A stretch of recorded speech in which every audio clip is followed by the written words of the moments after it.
Donc on continue notre découverte du langage Java.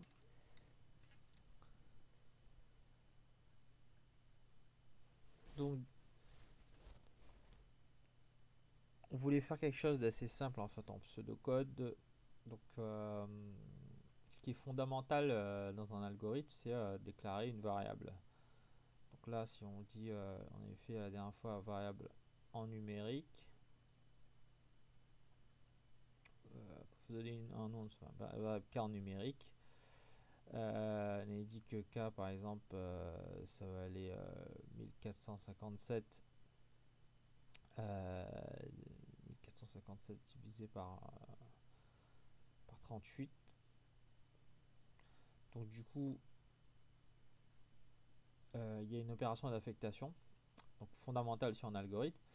Et après, on a affiché k, donc c'était écrit écrire k. Ok. En anglais, ça aurait été print k.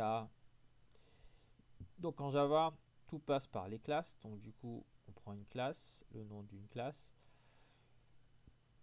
donc des limitateurs, donc les accolades. Donc dans chaque classe, il y a une méthode main principale qui est accolade ouvrante, accolade fermante. Et donc du coup là, comment on pourrait écrire ça? Donc on avait dit que chaque type numérique, donc le type c'est un nombre, et il y avait plusieurs types. Donc là on prend le type double qui gère les décimaux.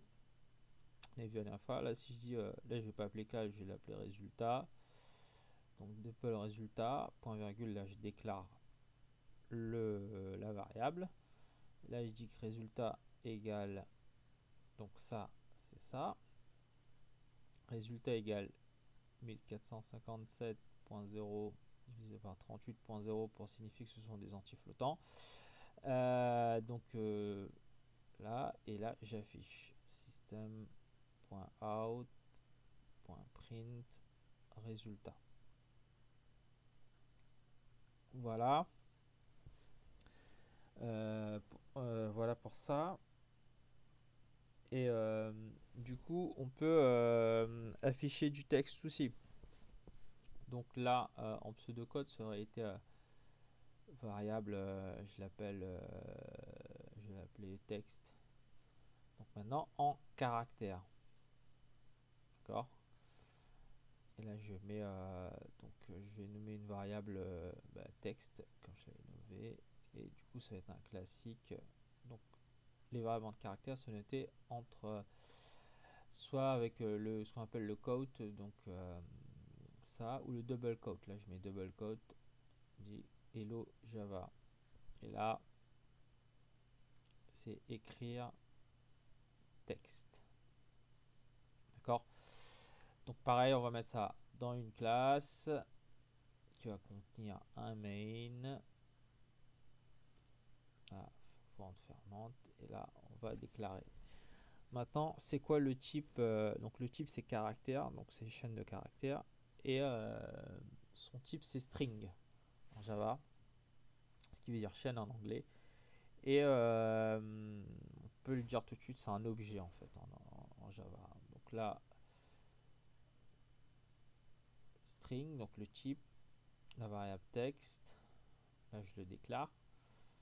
Là, je lui affecte une valeur, texte égale hello Java. Et là, on va l'afficher. System.out.println texte. Maintenant, on va voir ce que ça donne. Du coup, là, donc on retrouve bien notre classe qui s'appelle test1, notre méthode qui s'appelle main. Donc tout ça c'est le Eclipse qui a rajouté les mots clés là, public static void et public. Donc on avait dit que notre variable texte a été de type string, donc string text égale hello Java, qui est délimité. Non, on avait dit que je peux faire les choses dans l'ordre. String text. Voilà. Donc c'est une déclaration de variable. Pour l'instant, elle n'a pas de valeur. Donc je lui donne une valeur. Texte égale hello Java. Donc là, à sa valeur. Donc, je vais afficher le contenu de la variable. Voilà, run as Java application. Et là, il affiche bien hello Java. C'est ce qu'on voulait. Voilà.